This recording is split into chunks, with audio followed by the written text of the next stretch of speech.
100 हिंदू परिवारों के बीच में एक मुस्लिम परिवार सबसे सुरक्षित रहता है, लेकिन मैं कहता हूं 100 परिवारों के बीच में एक हिंदू की बात तो दूर करिए, 100 मुस्लिम परिवारों के बीच में 50 हिंदू सुरक्षित रह सकता है क्या? नहीं रह सकता।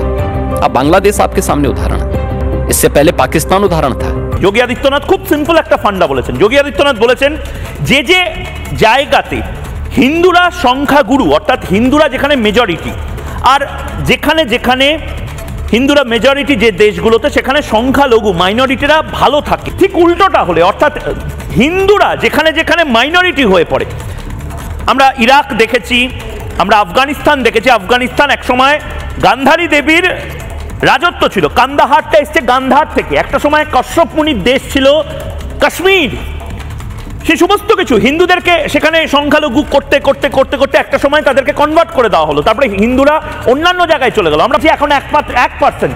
আর বাংলাদেশ আমরা দেখছি চোখের সামনে 20 থেকে 7% বাংলাদেশ পপুলেশন। এরকম পরিস্থিতি যেন না হয়, আমি বারবার বলছি। আমরা অর্থাৎ যোগী আদিত্যনাথ যে কথাগুলো বলছেন সেই কথায় আমরা এখনো যদি সিঁদুরে মেঘ না দেখি, তাহলে পশ্চিমবঙ্গের হিন্দু বাঙালি যারা রয়েছেন, এই যে যেভাবে নাম কেটে দেওয়া হচ্ছে বলে অভিযোগ উঠছে, যেভাবে হিন্দুদেরকে বেছে বেছে আইডেন্টিফাই করে তাদেরকে ভোটার লিস্ট থেকে বাদ দিয়ে দেওয়া হচ্ছে, এগুলো কিন্তু এক একটা করে ইঙ্গিত।